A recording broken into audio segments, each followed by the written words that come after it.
자, 오늘 우리는 이 에베소서 5장 29절부터 33절까지 말씀을 본문으로 예수님처럼 교회를 사랑하자라는 제목을 가지고 함께 말씀 나누도록 하겠습니다. 자, 우리가 지난주에 가정과 교회에서의 실천 사항들에 대해서 함께 나누는 시간을 가졌었는데요. 이제 관련된 세 가지 이야기 지난주에 나눴었죠. 그 첫 번째로 나눴던 이야기가 무엇이었을까요? 네, 그렇습니다. 지난주에 이제 바울이 갑자기 그 부부에 대한 이야기를 했거든요. 그 성도들에 대한 교회에서의 행동 사항에 대해서 쭉 얘기하던 바울이 갑자기 부부에 대해서 얘기를 했던 것은 그 5장에서 말했었던 모든 실천 사항들을 어디에서요? 가정에서 너희가 이제 먼저 실천을 해야 된다라는 얘기를 하면서 그 중에서 가정에서 가장 중요한 위치에 있는 두 부부에게 그 일을 이제 실천해라라는 그런 의미로 얘기했다고 그랬죠. 자, 그런데 이렇게 부부끼리도 서로 이제 실천해야 될 이 모든 것들이 사실 실천이 안 되는 이유는 상대가 나에게 하지 않기 때문에 나도 상대에게 하지 않겠다라는 어떤 이런 마음 때문에 이게 안 하는 것인데, 사실은 우리가 예수님께서 말씀하셨던 말씀들을 쭉 검토를 해보니까 너희가 할 수 없는 중에도 너희가 먼저 적극적으로 행해야 된다라는 그런 말씀들을 우리가 봤을 때 상대가 하기 전까지 기다릴 것이 아니라 내가 먼저 행해야 된다라는 얘기를 첫 번째로 함께 나눴습니다. 자, 그런가 하면 두 번째로 나눴던 이야기가 무엇이었을까요?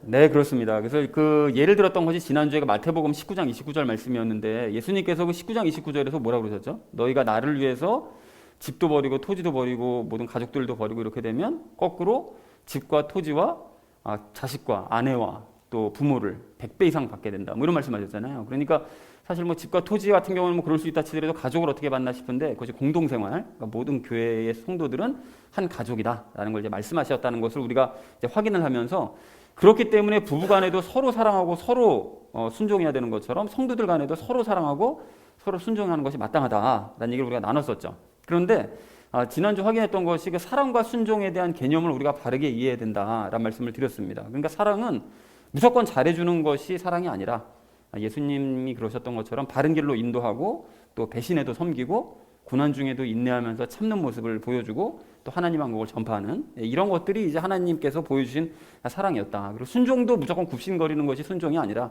상대방 말을 듣고 내 고집을 꺾고 상대방 말에 따르는 것, 이제 그것이 성경에서 말씀하시는 순종이다라는 얘기를 이제 하면서, 이러한 사랑과 순종을 할 때 우리 예수님께서는 이런 교회를 세상에게 자랑하고 싶어 하신다라는 얘기를 지난주 두 번째로 함께 나눴습니다. 자, 그런가 하면 마지막 세 번째로 나눴던 이야기가 무엇이었을까요?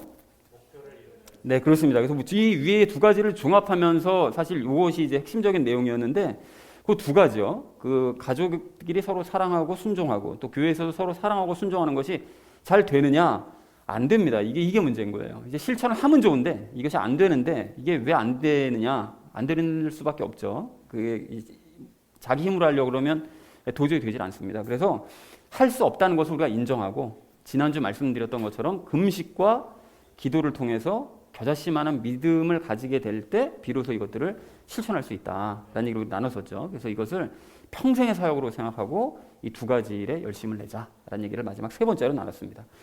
자, 그래서 사랑하는 우리 나눔 있는 교회 성도님들 모두는 이 금식과 기도로 여러분 작은 믿음 얻으시고 그 믿음 가지고 서로 사랑하고 서로 순종하는 일을 실천하시기 바랍니다. 그렇게 하셔서 예수님께서 세상에 자랑하고 싶어 하시는 이 구별된 교회를 함께 만들어가는 저와 여러분 되어주시기를 다시 한번 주님의 이름으로 간절히 축원드립니다.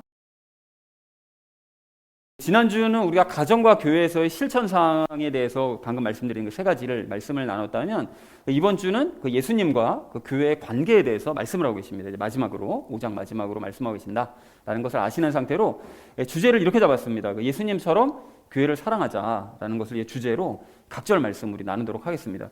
먼저 29절 말씀 우리 함께 읽도록 하겠습니다. 지금까지 아무도 자기 육체를 미워한 적이 없고 오히려 그것을 양육하고 소중히 여기기를 주께서 교회에게 하신 것 같이 하나니라고 말씀하세요. 자, 여기서 아무도 자기 육체를 미워한 적이 없다고 말씀하시는데, 이것이 그러니까 사람들이 일반적으로 자기 육체를 싫어하지 않습니다. 난 뭐 내가 미워 뭐 이런 얘기도 하지만 사실은 절대 미워하지 않아요. 그게 왜 그런가 하면 양육하고 소중히 여긴다고 말씀하시잖아요. 도리어 육신이 망가질까 봐 굉장히 소중히 여기고 육신을 건강하게 만들기 위해서 애써요. 그러니까 가령 눈이라도 하나 어찌 잘못해가지고 딱 다치게 되면 이거 눈 혹시 실명되는 거 아니기 때문에 얼마나 신경을 씁니까? 그리고 암이라도 뭐 작은 암이라도 걸리면 이것 때문에 혹시 뭐 생명이 어떻게 되는 거 아니야? 이것 때문에 계속 걱정하잖아요. 그러니까 이렇게 사람이 아닌 것 같지만 사실은 굉장히 몸을 소중하게 여기고 그 육신을 건강하게, 그래서 병들지 않게 하기 위해서 열심히 애쓴다. 이거 모든 사람들이 공통적으로 이렇게 행하고 있다.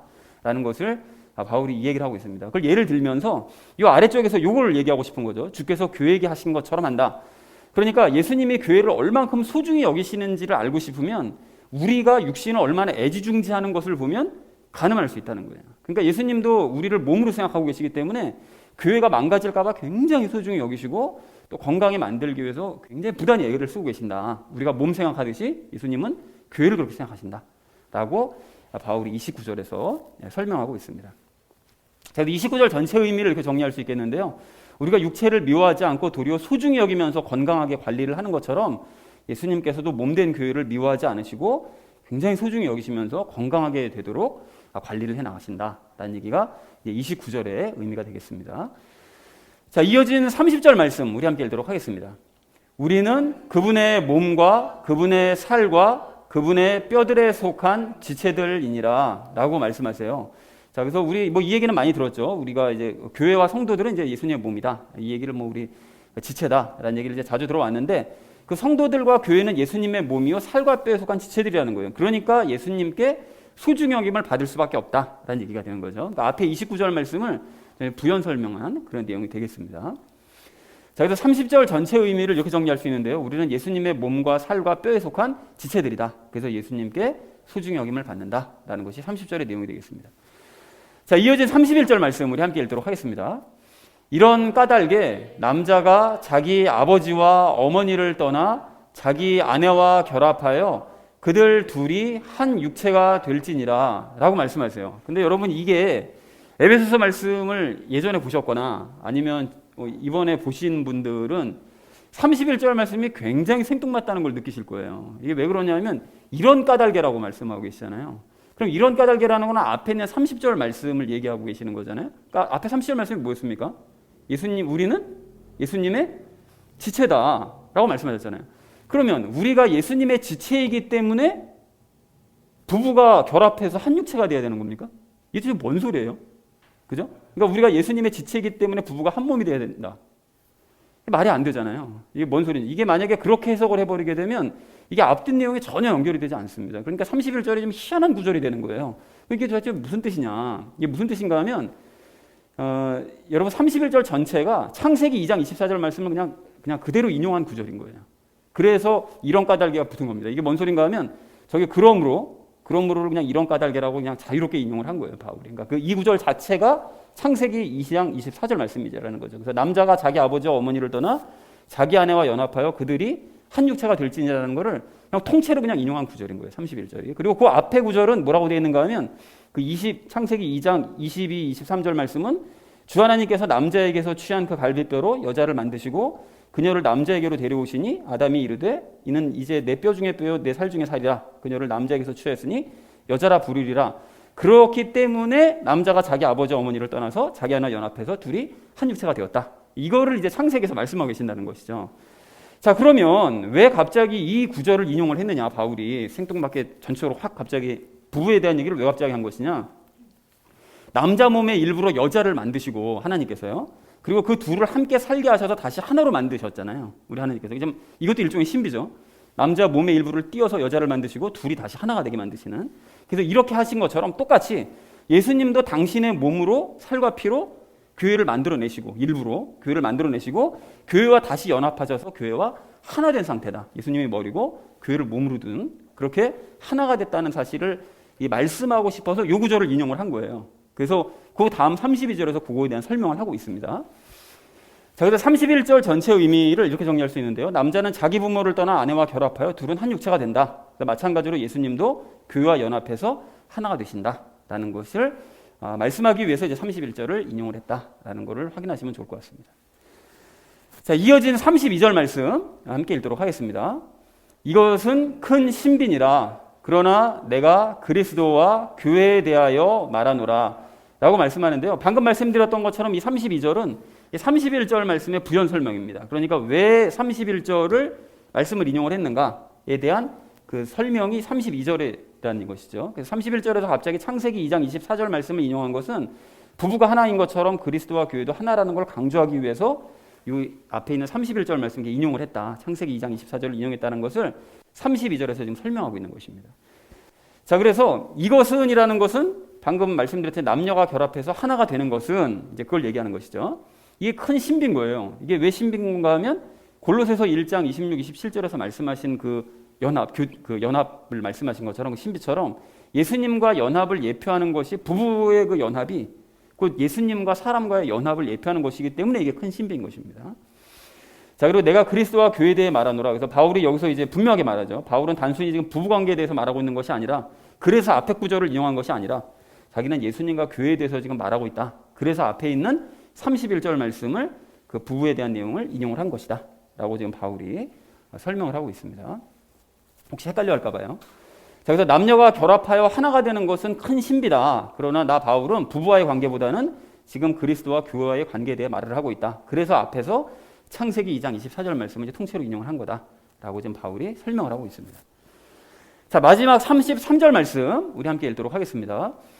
그럼에도 불구하고 너희 각 사람이 자기를 사랑하듯 개별적으로 자기 아내를 사랑하고 아내도 주의하여 자기 남편을 존경할지니라 라고 말씀하고 있어요. 여기 그럼에도 불구하고 라고 얘기하잖아요. 그러니까 방금 말씀드린 것처럼 그렇게 창세기 2장 24절을 인용을 한 것은 내가 부부와의 관계에 대해서 얘기를 하고 싶은 것이 아니라 사실은 그리스도와 교회의 관계에 대해서 얘기를 하고 싶은 것이었는데 그럼에도 불구하고 그 앞에서 부부에 대해서 얘기를 하고 있었으므로 이거와 똑같이 너희도 부부와의 관계보다는 그리스도와 교회와의 관계에 대해서 지금 강조했음에도 불구하고 너희 각 사람이 이렇게 해야 된다는 거예요. 뭔 소린가 하면 어쨌든 너희 각자가 자기 육신을 사랑하는 것처럼 남편은 자기 몸으로 만들어진 아내 사랑하고 아내는 자기의 몸과 같은 남편을 존경해야 된다. 그 앞에서 부부에 대한 얘기를 하고 있었으니까요. 그래서 결론적으로는 어쨌든 중간에서 내가 이렇게 그리스도와 그 교회의 관계를 얘기했지만 결론적으로는 너희가 이렇게 남편은 아내를, 아내는 남편을 사랑해야 된다라는 얘기로 이제 마무리를 짓고 있다는 것을 확인하시면 좋겠습니다. 자, 그래서 33절 전체 의미를 이렇게 정리할 수 있겠는데요. 그리스도와 교회의 관계도 중요하지만 그것이 이제 중요한 것이 맞지만 너희 각 사람은 자기의 몸을 사랑하는 것처럼 남편은 아내를 사랑하고 아내는 남편을 존경해야 된다라는 것으로 이제 마무리를 짓고 있습니다. 자, 그래서 오늘 본문 말씀을 이렇게 정리를 할 수가 있겠는데요. 사람들이 자기 육체를 미워하기는커녕 육체를 소중히 여기면서 잘 관리하는 것처럼 예수님도 당신의 몸인 교회에 그렇게 행하신다는 거예요. 교회를 소중히 여기시고 잘 관리를 하신다. 그리고 남녀가 결합해서 한 육체가 되는 것이 큰 신비인 것처럼 그리스도와 교회도 그것이 큰 신비다. 둘이 남녀가 결합하는 것처럼 하나로 결합이 되신다. 라고 지금 말씀하고 있고요. 그래서 이와 같이 너희 각자도 남편은 아내를 사랑하고 아내는 남편을 존경해야 된다. 라는 것을 말씀하신 것이 오늘 본문 전체의 말씀의 내용이 되겠습니다. 그리고 이것을 약간 좀 부연 설명을 다시 한번 좀 드리자면 이렇게 정리를 할 수 있겠어요. 그러니까 사람이 자기 육신을 끔찍히 아끼고 사랑하는 것처럼 예수님께서도 당신의 몸인 교회를 끔찍히 아끼고 사랑을 하신다. 그렇다면 자기 육신을 아끼고 사랑하는 것처럼 또 예수님이 교회를 아끼고 사랑하는 것처럼 너희도 마찬가지로 남편은 아내를 사랑해야 되고 아내는 남편을 존경해야 된다. 왜냐하면 남편의 몸이 곧 아내의 몸이니까 서로 몸을 공유하고 있는 사이니까 그렇게 사랑해야 된다라는 것으로 정리할 수 있겠습니다. 자, 그런데 부부에 대한 말씀은 지난주에 우리 나눴죠. 나눴기 때문에 오늘은 그 앞에 있는 이야기, 그러니까 예수님과 교회의 관계에 대해서 우리가 좀 중점을 둬서 이 부분에 대해서 오늘 함께 이야기를 나누는 시간을 가지도록 그렇게 하겠습니다. 그래서 오늘 결론을 이렇게 맺을 수 있는데요. 예수님처럼 교회를 사랑하자라는 것을 주제로 나머지 이야기는 삶에 적용하면서 함께 말씀 나누도록 하겠습니다. 예수님처럼 교회를 사랑해야 될 우리가 오늘 첫 번째로 함께 나눌 이야기는 삶의 목적을 다시 한번 확인하자라는 것입니다. 여러분 오늘 30절 말씀을 좀 다시 한번 보십시오. 30절 말씀 보시면 우리 각자와 교회는 뭐라고 말씀하시죠? 예수님의 몸과 살과 뼈들에 속한 지체들이다. 이렇게 말씀을 하세요. 그러니까 이 말씀이 이제 예수님이 자기의 몸인 교회를 또 우리 성도들을 당신께서 이제 원하시고 당신이 생각하시는 대로 좀 움직여 가시겠다라는 그런 의미가 되기도 하지만 이게 실제 사건이기도 합니다. 이게 뭔 소린가 하면 예수님께서는 우리를 살리시고 또 교회를 세우시기 위해서 어떻게 하셨죠? 십자가 위에서 당신의 살이 찢기시고 피를 흘리시는, 그러니까 당신의 살과 피를 드리신 거예요. 그 희생을 감당하셔서 그래서 교회를 만들어내셨다는 거예요. 창조해내신 거예요. 희생하셔서 창조하시는, 그러니까 당신의 그리고 몸으로 삼아버리신 거죠. 이 교회를. 자, 그러니까 이처럼 우리 각자와의 교회는 예수님의 희생이 없이는 만들어질 수 없었던 그런 존재가 바로 우리 각자와 이 교회다라는 사실을 우리가 확인할 수가 있습니다. 그런데 여러분 이걸 자세히 생각해 보시면, 좀 더 생각해 보시면 이 세상을 창조하실 때도 이게 마찬가지였거든요. 이 세상을 창조하실 때 이 하나님께서 어떻게 하셨을까? 여러분 잠깐 상상력을 동원하시면 이 온 세상과 우주와 또 이 영적인 세계가, 우리 눈에 보이지 않는 그 영적인 세계가 창조되기 전에는 누구만 있었죠? 하나님만 존재하고 계셨잖아요. 그러니까 이 공간이 없고 시간도 없는 상태에서 그냥 하나님이 어떤 형태로 존재하셨는지 모르지만 어쨌든 하나님만 존재하고 계셨어요. 하나님이 전체를 꽉 채우고 계신 그런 상태였었는데 그 하나님께서 당신의 일부를 떼어내셔서 이 모든 것들을 눈에 보이게 만들어내신 거죠. 그죠? 그래서 천지창조는 사실 천지창조서부터가 하나님의 희생으로부터 이게 시작이 된 것입니다. 당신의 일부를 떼어내서 만들으신 거라는 거죠. 자, 그래서 하나님께서는 당신의 그러한 희생을 막 드러내고 막 자랑하고 싶으시진 않으셨고, 그걸 드러내지 않으셨지만 인간들이 깨달을 수 있도록 힌트를 주셨어요. 당신이 희생하셔서 만들어냈다는 걸 힌트를 주셨는데, 그 아담의 형상이 하나님의 형상이 아담이었잖아요. 그러니까 그 아담의 그 갈비뼈를 빼내셔서 희생시켜서 이브를 만드시죠. 그렇게 만드신 것처럼 하나님께서도 그런 식으로 희생하셨다는 것을, 아담을 통해 이브를 만드신 것을 통해 그 희생을 그 안에 숨겨놓으신, 그 비밀을 숨겨놓으신 것을 우리가 발견할 수 있다는 것입니다. 하나님께서 그 일부를 떼어내셔서 세상을 만들어내신 거예요. 자, 그래서 우리가 앞으로 이제 이브가 창조된 사건을 볼 때마다 아담이 희생했구나, 갈비뼈를 떼냈구나, 여자들 잘해야 돼, 남자한테 우리 갈비뼈 떼가지고 이렇게 생각할 게 아니라, 그것은 그걸 얘기하고 싶은 것이 아니라 세상을 창조하신 하나님의 희생을 깨닫고 기억해야 된다라는 것을 거기서 이제 말씀하고 계신다 라는 사실을 우리가 좀 확인할 필요가 있겠습니다. 그리고 또 이게 다음 적용 시간에 얘기할 그 사랑이기도 한 거예요. 하나님의 사랑.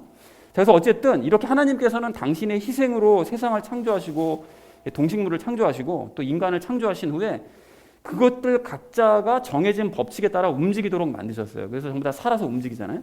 그래서 살아 움직이는데, 그렇게 살아 움직이는 것을 지켜만 보시는 것이 아니라 정말 재밌게도 그렇게 만드신 세상 안에 당신이 직접 들어오셔서 그 만들어낸 모든 것들과 함께 교제하고 함께 살아가는 거, 이것을 우리 하나님께서는 기뻐하시는 분이세요.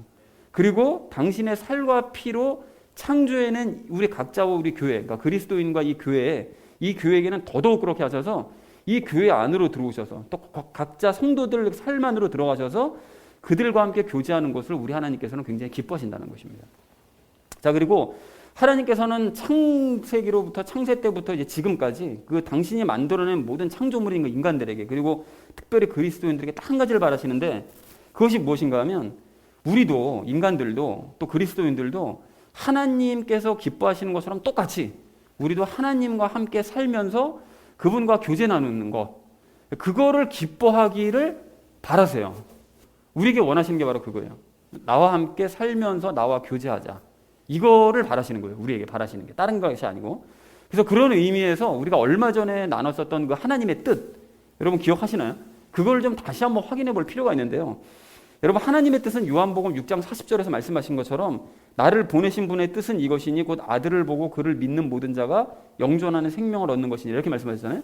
그런데 이게 단순하게 예수님 믿고 구원받는 게 하나님의 뜻이다, 이런 뜻이 아니라고 그랬죠. 그러니까 예수님을 보고라고 그랬잖아요. 그러니까 예수님께서 행하시는 일을 보면, 그러면 예수님이 그 안에 성부 하나님이 계시는구나, 그러니까 성부 하나님과 연합해 계시는구나, 이거를 깨닫고 그걸 깨달은 사람들이 그걸 믿고, 그래서 나도 하나님과 연합할 수 있다는 사실을 믿는 사람들은 하나님과 함께 연합이 실제로 되는 거예요. 그래서 하나님의 그 생명을 얻어서 영존하는 생명을 얻을 수 있게 된다. 이제 그것이 이제 하나님의 뜻인 거라고 했죠. 그리고 더불어서 뭔 얘기를 했었죠? 그렇게 연합하신 하나님과 함께 일상의 삶을 함께 살아가면서 그분과 교제 나누는 삶, 이것이 하나님의 뜻이다 라고 얘기를 했었었죠. 그러니까 결국 하나님의 뜻은 뭡니까? 하나님과 연합해서 그분과 함께 교제하며 함께 살아가는 삶, 그것이 하나님의 뜻이라는 것이죠. 자, 그리고 이것이 바로 하나님께서 태초부터 지금까지 모든 인간들에게 바라시는 그 한 가지 소망인 거예요. 그래서 우리가 그 소망을 이루는 자 되기를 소망합니다. 자, 그런데 여기서 우리 한 가지 주의하실 게 뭔가 하면, 하나님과 교제한다 그러면 뭔가 이제 하나님의 뭐 형상을 본다거나 뭐 하나님의 음성을 듣는 것 같은 이제 그런 신비한 것들을 연상하기가 쉬운데, 실제로 그런 걸 약간씩 경험도 하게 해주시긴 하십니다. 하나님의 음성 들을 수도 있고요, 하나님의 어떤 환상을 볼 수도 있는데, 근데 그건 나중에 천국 가고 새 예루살렘 갔을 때 우리가 풍성하게 경험할 일들인 것이고, 사실 우리가 이 땅에서 살아가는 동안에는 하나님께서 우리와 교제하실 때 어떤 방법으로 교제를 하실까요? 어떤 방법을 통해 교제하십니까? 그렇죠. 말씀으로 교제하십니다. 말씀으로. 그러니까 하나님께서 말씀을 통해서 우리와 교제를 하고 싶어 하신다는 사실을 우리가 절대로 잊으면 안 된다는 거예요. 그러니까 하나님께서 원칙을 그렇게 아예 정해 두신 거예요. 다른 방법으로 구약시대 때 뭐 환상도 보여주시고 음성도 들려 해봤는데 사람들이 전혀 하나님과 교제 나눌 생각을 하질 않잖아요. 그러니까 이제 아예 성경을 딱 완성해 두시고 성경 말씀을 통해서만 하나님과 직접 교제할 수 있도록 원칙을 정해 두신 거죠. 그래서 이런 하나님의 뜻을 깨닫고 실제로 이렇게 사는 사람은 성경을 읽고 예배 드리면서 설교 듣는 걸 아주 좋아해요. 왜 그렇습니까? 그런 사람은 말씀을 통해서야만 하나님과 교제 나눌 수 있다는 사실을 알고 실제로 이렇게 교제를 나누고 있기 때문에 그 시간이 기쁘고 좋은 거예요. 그런데 이러한 하나님의 뜻을 깨닫지 못한 사람은 자꾸 한눈 팝니다. 그래서 하나님의 어떤 환상을 좀 볼 수 없을까? 형상을 볼 수 없나? 아니면 내가 하나님의 음성을 좀 들을 수 없나? 이거 자꾸 애쓰는 거예요. 그래서 자꾸 하나님의 뜻과는 어긋나는 삶을 살아가는데 무엇보다 이런 사람들의 문제가 뭔가 하면 하나님과 함께 살면서 말씀으로 하나님과 교제 나누는 삶에 관심을 가지기보다는 하나님께서 만드신 이 세상에 더 관심이 많은 거죠. 그리고 하나님께서 만드신 다른 사람에게 관심이 더 많은 거예요. 그러니까 사람과 교제 나누고 세상과 교제 나누는데 훨씬 더 관심이 많은 거예요. 하나님은 별로 관심 없고요. 그래서 이제 이런 사람들이 성경을 읽지도 않지만 읽을 때는 이게 무슨 뜻인지 모르겠으니까 도대체 이 말씀이 내 삶이랑 무슨 상관이지? 불평하면서 성경을 읽는 거예요. 그러니까 말씀을 통해서 하나님을 깨닫지 못하니까 교제가 전혀 안 이루어지는 거죠, 하나님과. 왜 저 옛날 학교 다닐 때 그런 거 있잖아요. 수학 시간에 뭐 이렇게 배우면 이게 도대체 내 삶이랑 무슨 상관이냐고 막 이런 친구들 있잖아요. 다 삶이 상관이 있거든요, 사실은. 근데 그게 상관 전혀 없다고 이렇게 하는 것처럼 똑같은 거예요. 그리고 설교를 들어도 그냥 자기 삶에 도움이 되는 설교, 그리고 세상에서 잘 사는 법과 같은 어떤 이 자기 개발 성격의 그런 설교만 좋아할 뿐 말씀 자체를 설교하는 그런 설교를 들으면 도대체 저런 설교가 내 삶이랑 무슨 상관이지? 근데 이렇게 불평만 품는다는 거예요. 그게 왜 그렇습니까? 그게 왜 그런가 하면 그런 사람들은 하나님이 중심이 아니라 자기 삶이 중심인 거예요. 내 삶이랑 아무 상관없다 이거. 이렇게 되는 거죠. 그리고 하나님과의 교제가 중요한 게 아니라 세상과 사람들과의 교제가 중심이다 보니까 말씀은 전혀 관심이 없는 거죠. 그래서 그 사람들은 아직까지 하나님의 뜻이 뭔지, 신비가 뭔지, 그리고 삶의 궁극적인 목적이 무엇인지를 전혀 깨닫지 못한 사람들이라는 것입니다. 그래서 이 모든 상황을 지난 금요일 그 큐티 본문이었던 여러분 그 포도원 품꾼 비유 여러분 잘 아시잖아요. 이게 너무나 잘 설명해 주고 있는데 여러분 주인이 품꾼들에게 바란 것이 무엇이었을까요? 그 사람이 그 설명에도 써놨잖아요. 그 정도로 포도원 갖고 있고 하루 종일 일할 정도로 포도를 뗄 정도의 사람을 왕창 구해다가 뗄 정도면 집에다 종들이 있었거든요. 근데 굳이 그 종들 내버려 두고 바깥에서 품꾼 사다가 쓴 거예요. 그러면 뭐 하려고 그 짓 하냐고요. 그러면 그런 품꾼들 데려다 썼을 때는 목적이 있었을 거 아닙니까? 그 왜 그랬냐는 거예요. 그러니까 그 포도원에 불러준 것 자체로 이 사람들이 감사할 줄 알아야 되는 거예요. 그러니까 주인은 그냥 베풀고만 싶었던 거예요. 베풀고만 싶었던 거예요. 그러니까 밖에 있으면은 저녁 5시까지 아무도 일손 써주는 사람이 없으니까 그날도 쫄쫄 굶어야 되니까 불쌍하니까 불러다가 일 주는 거예요. 그러니까 나누고 싶은 거예요. 돈이 목적이 아니고 포도가 중요한 게 아니고 그 사람에게 일 줘가지고 살 수 있게끔 만들어주는 게 그게 목적이었던 거죠. 그래서 주인과 함께 하루 종일 포도원에서 주인이 시키는 일 하면서 그러면서 주인과 함께 모든 걸 나눌 수 있는 것에 감사하는 거 이게 교제 아닙니까? 이게 하나님과의 교제. 이걸 원하시는 거예요. 그런데 처음 들어온 이 품꾼들 어떻게 하죠? 포도원에 그 불러준 감사 다 잊어버리잖아요. 은혜 잊어버리잖아요. 그리고 난 다음에 주인의 그 호의를 그냥 권리로 생각하죠. 당연히 받아야 될 거다. 뭐 이렇게 생각하면서 그 좋은 주인과 하루 종일 함께 있었던 거 다 소용없고요. 그 주인과 함께 일한 것 자체를 나중엔 증오합니다. 막 미워해요, 주인을. 그러면서 오직 돈. 보상에만 관심 갖는 거죠, 보상에만. 그러니까 주인과의 교제보다는 세상적인 어떤 보상, 세상적인 것들에 대한 어떤 교제, 이것만 관심을 가지더라는 것입니다. 그러니까 삶이 지옥이죠.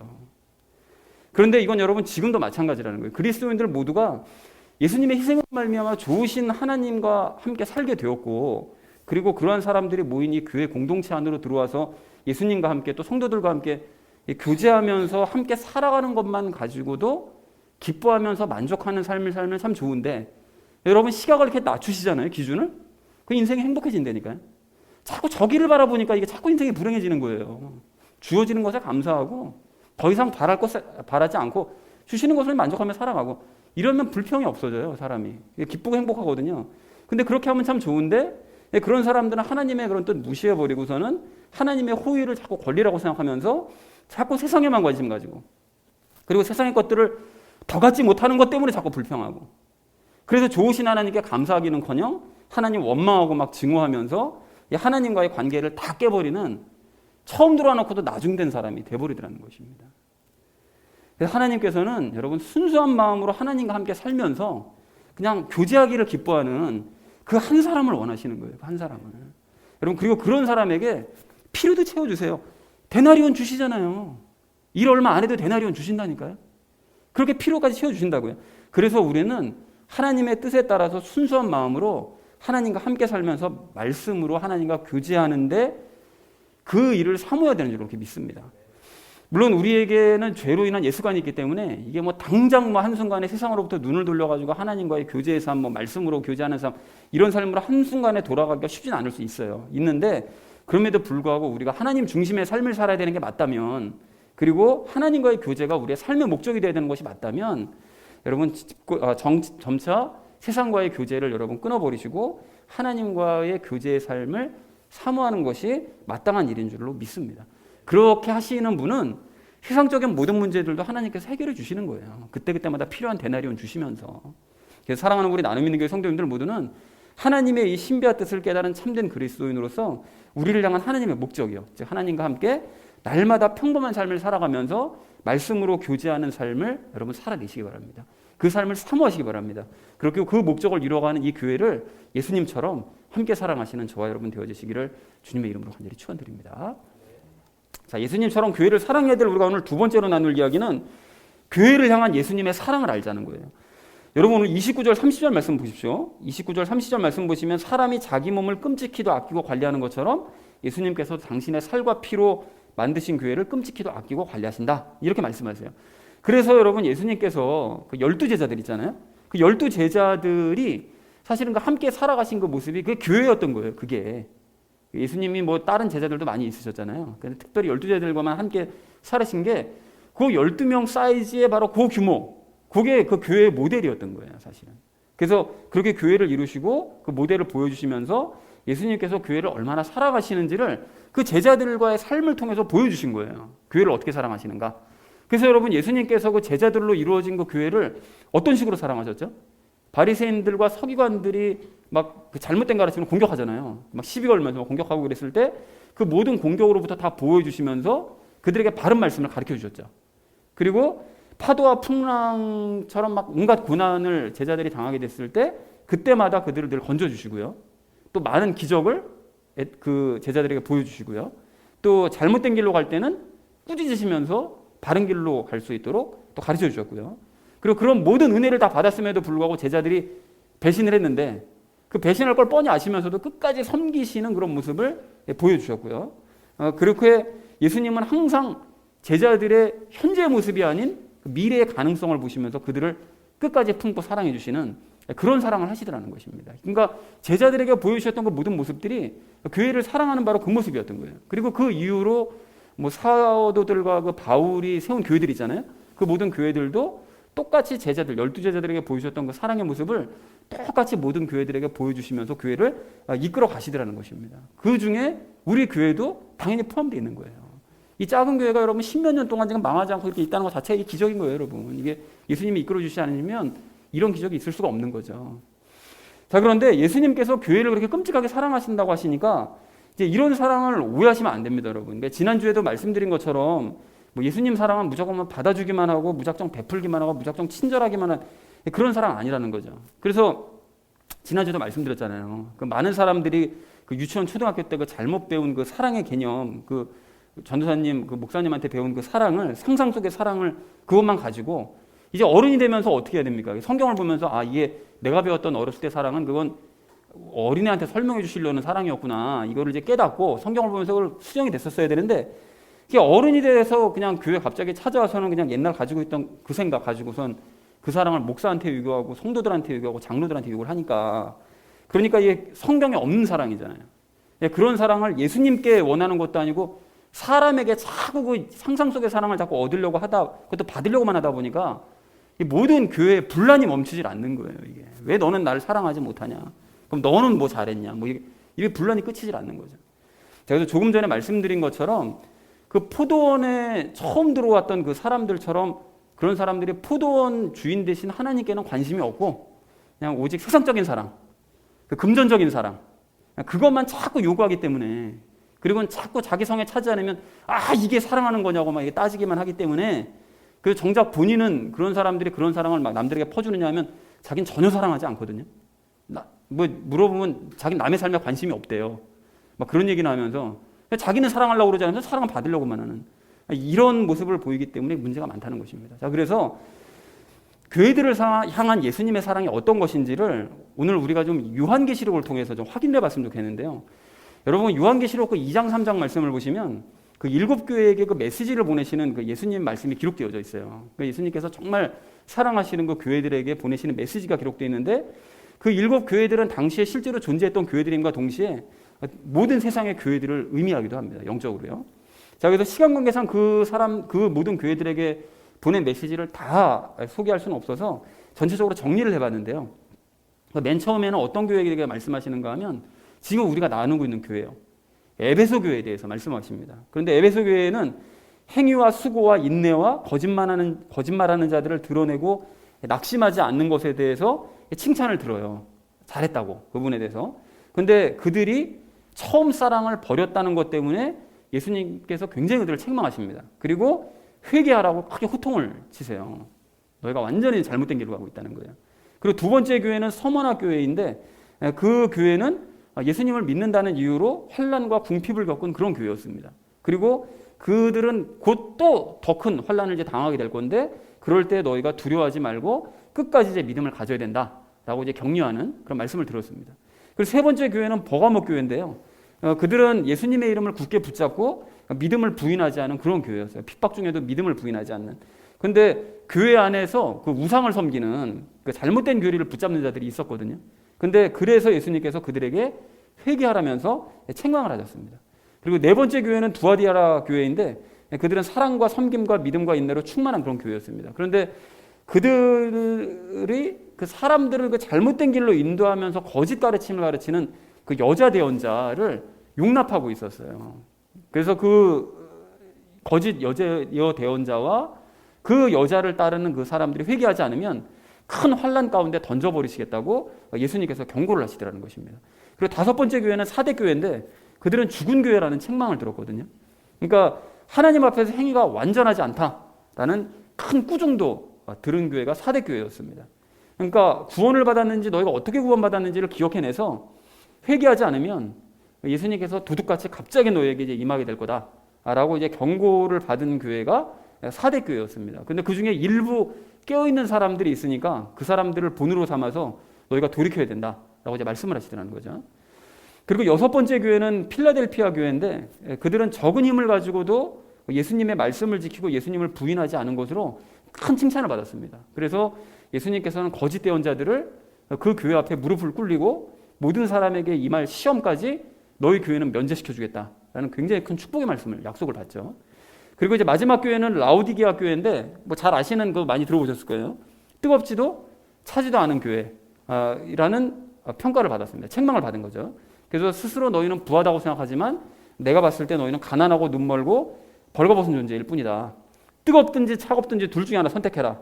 그러니까 열심을 내고 너희가 회개해서 문 밖에 서서 두드리는 예수님의 음성을 듣고 너희가 문을 열어야 된다라는 책망을 들은 교회가 마지막 라오디게아 교회였습니다. 자, 그래서 여러분 이게 생각해 보시면 예수님께서 지금 지극히 사랑하시는 그 7교회에게 메시지를 보내셨는데, 이 교회들의 특징이 뭐냐?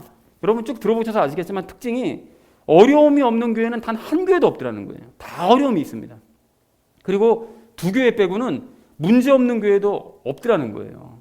서머나 교회하고 필라델피아 교회는 문제는 없었었죠. 여기서 말씀하시는 문제는 없었는데 그것 빼고는 문제 없는 교회도 하나도 없어요. 근데 그런 문제점들이요. 즉 처음 사랑을 버리고 우상을 섬기고 거짓된 가르침 따르고 죽은 것과 같고 뜨겁지도 차지도 않은 그런 신앙을 가진 교회들을 보면서 예수님께서 그들에게 어떻게 하시는가 봤더니 뭐 어떻게 하시죠? 나 좀 잘 좀 해와봐. 다독거리시던가요? 품어주세요? 안 그러시죠? 아직 굉장히 책망하며 꾸짖으시더라는 거예요. 심지어 예수님께서는 제가 읽어드리진 않았지만 촛대를 옮겨버리겠다. 너희를 아주 혼란 가운데 던져버리겠다. 그리고 아예 뱉어내버리겠다. 이런 말씀까지 서슴없이 하시더라는 거예요. 그러면 교회를 끔찍히도 사랑하신다고 말씀하시는데 오늘 본문에서 그렇게 끔찍하게도 사랑하시는 예수님께서 왜 교회를 이렇게 크게 혼내시고 막 무서운 말씀도 서슴지 않고 그냥 막 하십니까? 여러분 왜 그런가 하면 사랑하기 때문에 그러시는 거예요. 사랑하기 때문에. 여러분 자식들이 정말 잘못된 길로 가는 게 뻔히 눈에 보이는데 그 자식을 그냥 내버려 두는 부모가 있습니까? 없잖아요. 자식이 바른 길로 가도록 훈계하고 크게 혼도 내고 때로는 막 그냥 막 간절하게 막 애원도 하는 게 이게 부모 마음인 것처럼 예수님이 똑같다는 거예요. 교회를 끔찍하게 사랑하시기 때문에 사랑하시는 만큼 혼을 내시는 거예요. 그래서 여러분 히브리서 12장 7절 8절 말씀에도 너희가 하나님께 징계받는 거 서운하다고 생각하지 말아라. 야, 징계받지 않는 게 이게 아들이고 딸이냐? 당연히 하나님의 아들이고 딸이면 징계받는 건 당연한 거야, 너희가. 이렇게 얘기를 하시더라는 거예요. 그리고 여러분 아까 전에 말씀하셨잖아요. 우리가 몸을 아끼고 사랑하는 것처럼 예수님께서 아끼고 사랑하신다고. 여러분 몸 아끼고 한다면 항암 치료 왜 받습니까? 안 걸려서 항암 치료 왜 받아요? 그 힘든 거. 힘들지 않게 차라리 그냥 죽고 말지. 근데 그렇게 그 힘든 거를 참아내는 것은 몸을 사랑하기 때문에 그런 거 아니에요? 똑같다는 거죠. 예수님께서 교회가 잘못된 길로 가면 항암 치료를 통해서라도 고치고 싶으신 거예요. 바른 길로 가게 만들고 싶으신 거라는 것입니다. 그러니까 뭘 할 수 있는가 하면 예수님의 사랑은 늘 자상하고 친절하고 무작정 받아주고 용납해주는 그런 어린애들이 공감할 만한 사랑이 아니라 잘못하면 혼을 내서라도 바른 길로 인도하시는 공의가 동반된 사랑이다. 여러분 이 사실을 우리가 분명하게 알 수 있다는 것입니다. 자, 그런 면에서 우리 교회는 이런 7교회 중에 어떤 교회에 해당될까요? 방금 말씀드린 7교회 중에 어느 한 교회와 똑같다라고 말씀을 드릴 수는 없고 또 예수님께서 우리가 부족한 그런 모습을 보시는 부분도 분명히 있겠죠. 그런데 우리 교회는 필라델피아 교회와 같이 되었으면 좋겠습니다. 유일하게 예수님께 칭찬받은 교회였었잖아요. 작은 힘을 가지고도 적은 인원을 가지고도 그리고 예수님의 말씀을 가장 소중히 여기면서 지키는 바로 그 교회예요. 필라델피아 교회가요. 그러니까 하나님과의 교제가 말씀을 통해서만 이루어진다면서요. 그런데 그 적은 힘을 가지고도 그 말씀을 지키는 바로 그 교회. 그러니까 칭찬 듣는 거죠. 그리고 그 모든 교회가 우상 하나님 섬기면서 예수님 부인하고 만몬과 사람과 막 열심히 교제하고 있을 때 그럴 때 예수님 부인하지 않는 그런 교회로서 예수님께 칭찬받는 우리가 되기를 소망합니다. 그래서 엉뚱한 가르침이나 가르치는 그런 거짓 대언자들이요.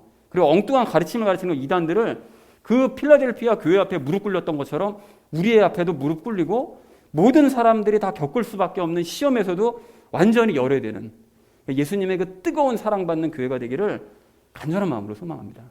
사랑하는 우리 나눔 있는 교회 성도님들 모두는 예수님께서 교회들을 어떻게 사랑하시는지를 분명하게 아시기 바랍니다. 그리고 예수님께서 제자들과 함께 보여주신 그 교회 모델과 또 필라델피아 같은 교회를 함께 만들어 가시는 저와 여러분 되어지시기를 주님의 이름으로 간절히 축원을 드립니다.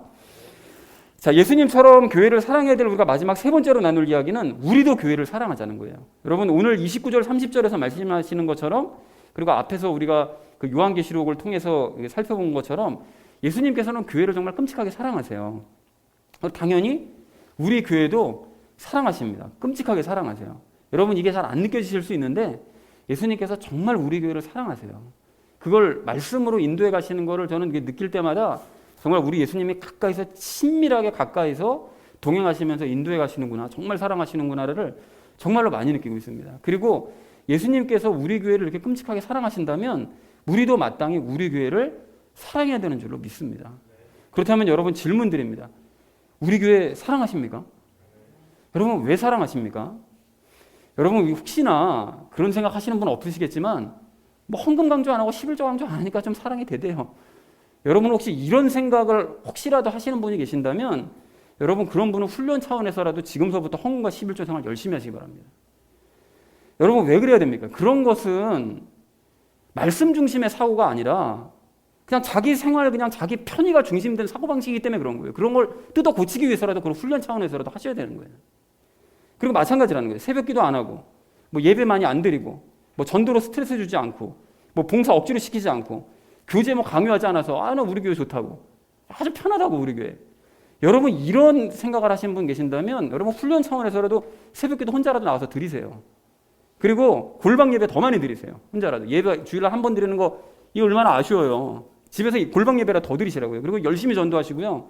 그런 분은 더 열심히 봉사하고 더 열심히 교제하셔야 됩니다. 왜 그렇습니까? 그게 전부 다 말씀 중심, 하나님 중심이 아니라 그냥 내 편의가 중심이 된 그런 사고방식이기 때문에 훈련하셔야 된다는 거예요. 여러분, 우리가 우리 교회를 사랑해야 되는 이유는 우리 교회가 진리를 갖고 있기 때문인 줄로 그렇게 믿습니다. 여러분, 성경의 가장 중요한 진리인 이 연합의 진리를 우리가 여기서 깨닫고요. 저도 마찬가지예요. 저도 뭐 목사니까 뭐 내가 깨닫게 돼 이게 아니잖아요. 우리 교회에서 이게 깨닫게 되고 그 진리로 인해서 우리가 하나님의 뜻대로 하나님과 교제 나누는 삶을 살고 있잖아요. 여러분, 이게 그냥 막연하게 그냥 추상적인 어떤 개념이 아니라 진짜로 하나님과 교제 나누는 삶을 살고 있거든요. 이렇게 살게 되었기 때문에 우리는 우리 교회를 사랑해야 된다는 것입니다. 그래서 우리는 적은 힘을 가지고도 필라델피아 교회처럼요, 예수님의 말씀을 가장 소중히 여기면서 지키는 교회로 자라가는 것에 대한 자부심을 가지고 이 교회를 사랑해야 되는 거고요.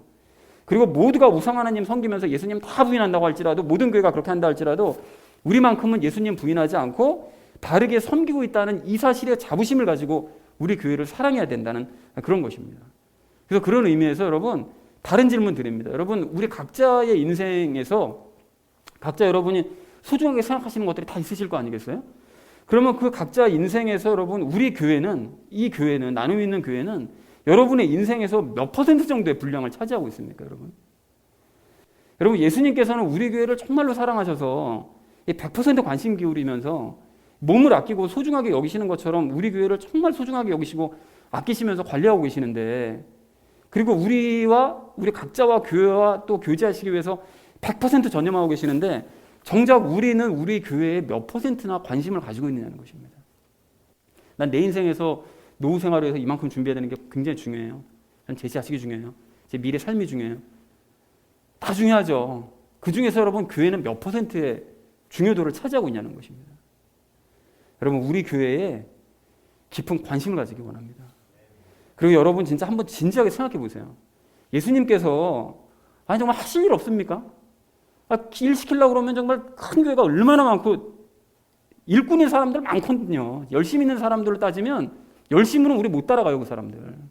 열심으로 따지면 열심히 가진 사람들이 얼마나 많은데, 이 작은 교회에게 성경의 가장 중요한 진리인 연합의 진리를 가르쳐 주신 것은 그 자체도 놀라운 일이지만 이게 뭔가 이유가 있지 않겠냐는 거예요. 그렇지 않겠어요?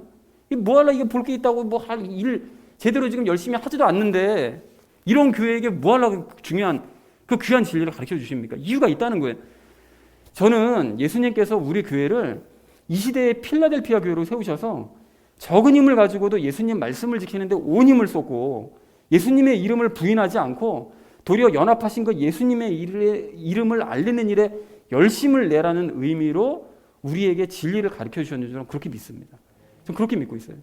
그렇다면 이 진리를 알리는 일에 여러분 진지한 관심을 가지시고 이 일을 위해서 하나 되어서 이 일에 전념하는 우리 모두가 되기를 간절한 마음으로 소망합니다. 그래서 여러분, 더더욱 우리 교회를 사랑하고 이 교회가 계속 진리를 간직하고 전파할 수 있도록 대를 이어서 깊은 관심을 갖기 원합니다.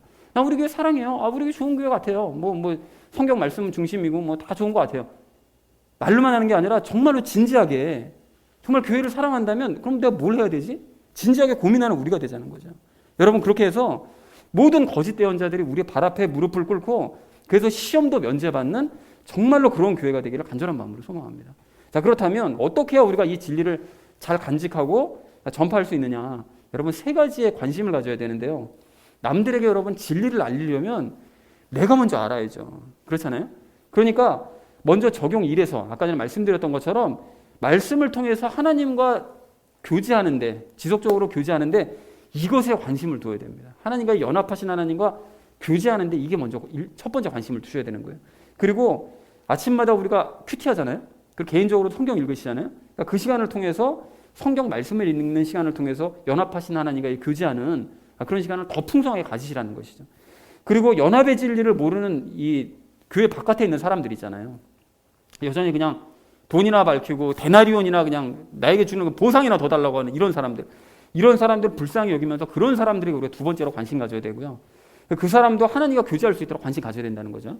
그리고 그런 이 일들을 함께 해나갈 우리 교회 안의 성도들과 우리 교회 자체에도 우리가 관심을 가져야 된다는 것입니다. 그러니까 정리하자면 하나님에 대해서는 말씀을 통해서 하나님과 교제하는 일에 관심을 가져야 되는 거고, 그리고 나와 같은 삶을 함께 살면서 일을 해나갈 성도들에게 관심 가져야 되는 거고, 그리고 마지막으로 교회 바깥에 있는 사람들에게, 진리를 모르는 사람들에게 진리를 알리는 일에 관심을 가져야 된다는 것입니다. 사랑하는 우리 나눔 있는 교회 성도님들 모두는 우리 교회를 진심으로 사랑하시기 바랍니다. 예수님께서 우리 교회를 진심으로 사랑하셔서 이 귀한 진리를 가르쳐 주셨다는 사실을 여러분 깨달으시고 이 진리를 전파하는데 함께 관심을 가지시고 함께 일해 나가기 원합니다. 그리고 그 일을 위해서 하나님과 성도들과 진리를 알지 못하는 사람들에게 관심을 가지셔서 함께 우리 교회 사랑을 실천해 가시는 저와 여러분 되어주시기를 주님의 이름으로 간절히 축원을 드립니다. 예수님처럼 우리가 교회를 사랑하기 위해서 무엇을 해야 되느냐, 세 가지 이야기 나눴어서 첫 번째는 삶의 목적을 다시 한번 확인해 보자라고 말씀을 드렸습니다. 하나님은 당신을 무엇을 하셔서 세상과 인간을 창조하셨다고요? 당신을 그렇죠, 희생하셔서 당신의 일부를 떼어내셔서 세상과 인간을 창조하셨다. 그리고 그러한 인간과 우리 하나님은 뭘 하기 원하신다? 뭘 하기 원하신다고요? 교제하기 원하시되 무엇으로 교제하기 원하신다고요? 말씀으로 교제하기 원하십니다. 여러분, 이건 불변의 진리입니다. 지금 이 시대에는 뭐 하나님이랑 나는 음성을 통해서 아닙니다. 여러분, 말씀을 통해서만 교제할 수가 있는 거예요, 지금은. 자, 그리고 그 목적을 이루어가는 이 교회를 우리가 사랑해야 된다라는 얘기를 우리 첫 번째로 함께 나눴었죠. 자, 그러면 두 번째로 우리 나눴던 이야기가 무엇이었죠? 예수님의 사랑을 알자고 그랬죠. 이 교회를 향한 예수님의 사랑이 어떤 것인지를 우리가 알자고 얘기를 했는데요. 그 예수님께서는 당신을 희생하심으로써 무엇과 무엇을 창조하셨다고요? 하나님께서 세상을 창조하신 것처럼 세상과 인간을 창조하신 것처럼 예수님께서는 당신이 희생하셔서 무엇과 무엇을 창조하셨다? 나와 교회와 그리고 또 누구를요? 우리 그리스도인을 창조하셨다라고 이제 말씀을 드렸고요. 그리고 예수님은 12제자들과의 삶을 통해서 무엇을 얼마나 사랑하시는지를 보여주셨다. 누구를? 어떤 것을? 교회를 얼마나 사랑하시는지 그 모델을 보여주신 거예요. 자, 그리고 우리가 그 오늘 요한계시록을 통해서 예수님이 교회를 어떻게 사랑하시는지를 우리가 살펴봤는데, 그래서 예수님의 결론은 뭐였습니까? 예수님의 사랑은 무엇이 동반된 사랑이다. 막연하게 사랑만 퍼부어주시는 것이 아니고 무엇이 동반된? 그렇습니다. 공의가 동반된 사랑이다. 우리 하나님은 사랑만 퍼주시는 것이 아니라 잘못되는 것은 바른 길로 이끌으시는 공의가 동반된 사랑이다라는 것으로 정리를 했습니다. 그리고 마지막으로 우리 나눴던 이야기는 예수님이 우리 교회를 끔찍하게 사랑하시는 것처럼 사랑하신다면 우리도 역시 우리 교회를 사랑하자라는 얘기를 우리가 나눴었죠. 그래서 우리 교회를 사랑해야 되는 이유는 우리 교회가 뭘 가지고 있기 때문에요? 진리를 가지고 있기 때문에. 그래서 우리 교회를 사랑해야 된다. 그리고 두 번째로 우리 나눈 이야기, 그렇다면 진리를 알리는 일에 관심을 우리가 가져야 된다라는 말씀을 드렸고요. 그리고 마지막으로 그 일을 위해서 누구와의 교제와 세 가지 우리가 관심 가져야 된다고 그랬죠. 누구와 교제한다고요? 그래서 예수님과 하나님과 이제 교제하고, 그리고 또 누구의 관심을? 우리 같은 교회에 있는 성도들과 그리고 진리를 모르는 그런 사람들의 삶에 관심을 가져야 된다라는 얘기를 우리가 마지막으로 나눴습니다. 자, 그래서 사랑하는 우리 나눔 있는 교회 성도님들 모두는 우리 교회를 창조하신 우리 하나님과 또 말씀으로 여러분 교제하시기 바랍니다. 그리고 예수님께서 우리 교회를 얼마나 사랑하시는지를 말씀을 통해서 더더욱 깨달아 가시기 바랍니다. 그리고 우리 역시 우리 교회를 사랑하고 우리가 간직한 이 진리를 전파하는 일에 열심을 다하시기 바랍니다. 여러분, 그렇게 하셔서 이 필라델피아 교회처럼 칭찬받고 참된 영적인 축복을 받아 누리는 저와 여러분 되어주시기를 주님의 이름으로 간절히 축원을 드립니다. 우리 함께 기도하겠습니다.